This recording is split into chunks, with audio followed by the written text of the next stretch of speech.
Ian Ramsay. I'm here with Mark Newman, my colleague. We're the Analyst team at TM Forum. We're at DTW on the last day. Mark, what have you liked about being back? What I've really enjoyed is having meetings that have been 2 minutes, 12 minutes, 27 minutes, and I've just realised that we live our life in virtually in half an hour chunks, and here you get so much value just from those sort of quick exchange of conversation, and you can see a lot of people in a short amount of time, which is from the first day walking into the venue and just trying to get across the room and seeing so many people that you know. It's such a wild difference to being on Zoom all day. People are genuinely pretty positive. They're pretty buoyed up. There's a sense of, I think I said this on stage yesterday, of we know what to do, it's how to do it, and people getting on. So I know you always feel good at the end of an event, but I think it does seem to me there's quite a good spirit of collaboration and cooperation between people. I guess we should talk about the content, shouldn't we? Yeah. So when it comes to the big themes, I mean, what were your main things? Well, when I was looking at the agenda before we started, I noticed that lots of the sessions had the word partnership in them. So I was really interested in kind of like the hyperscaler, systems integrator, telco ones. But I think, you know, that's a fairly common dialogue in the industry. We all know how that works. The ones that I found really interesting were in the IT, the way that partner ecosystems are being approached. Telcos are starting to think outside of the box, and they're starting to think about enterprise IT, and they're starting to think about the way that they interact with a whole host of other entities beyond that, and then all the little piece parts of how they do that interaction. And so lots of that feeds into the ODA work, and the ODA stand has been super busy, and I think that all of the kind of the IT people from the Quad have been coming off of their booths to talk to the ODA people, and that feeling of collaboration and community around TM Forum has been played out on the floor. Yeah. And I think that discussion about should we move to cloud, private cloud, public, that discussion is kind of, we know it's happening, don't we? And Google is here for the first time, pretty big presence. AWS has been with us for some time.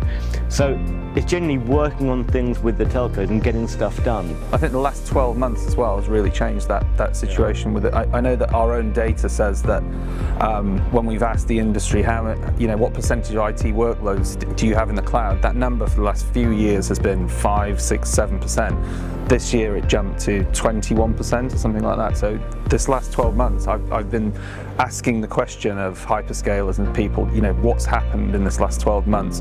And I think that those cloud services that are specific for telco have really developed into kind of mature commercial offerings, and they're genuinely happening in real life. It's no longer theory. The other thing I feel about the, we overuse this word transformation, and it's kind of been parked there for many years as you need to digitally transform, but not really giving a context or a reason why. And it's much clearer here, because the context seems to be, we believe our growth will come from the B2B market. And there's huge opportunity out there. The IT services business, probably $1.2 trillion figure I've seen, and but we need to transform to realise that opportunity. So there's a context and meaning behind it, which gives, I think, a stronger sense of direction, which is good to see. Yeah. And I think I caught some of your sessions on the main stage where you were talking to C-level people, and a lot of it was not the usual kind of platitudes about vagaries about their business. They were going into real kind of detail about that transformational activity that they're doing. And I think it was really nice that a lot of those conversations were paired with their technology provider, and some really frank, open conversations that you were hosting. Yeah, I think there's people who are admitting things that they've done wrong, things they're not good at, parts of the value chain where they can't play. So, I mean, that's not to say there aren't a lot of challenges. And there are a huge number of challenges, but just accepting that you have those challenges, you've got to find a way of solving them, is probably quite a good way forward. Yeah. Well, you know how we've been using Slido to have questions from the audience during the thing. The awkward questions from the audience always came at the end, and they were always, what were the key challenges? So we've not been going really easy on our panelists and kind of challenging them to talk about those challenges. And I think people have been really frank and open about it. It's been really nice. So it's been pretty positive. I mean, we've been busy, haven't we? I think we've divided our time between a lot of stuff on the studio stage, I guess the TV, obviously meetings with operators, vendors, a lot of videoing, as we are now.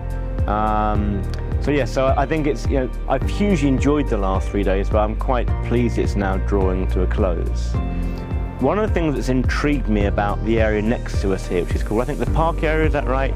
There's this sort of a crazy golf thing at the bottom of it. Have you seen that? I did see that. Well, I'm going to have a look. So Dean, that's it. We're done in Copenhagen for 2022. We'll see you all in 2023 after I get a hole-in-one on this number 9 course.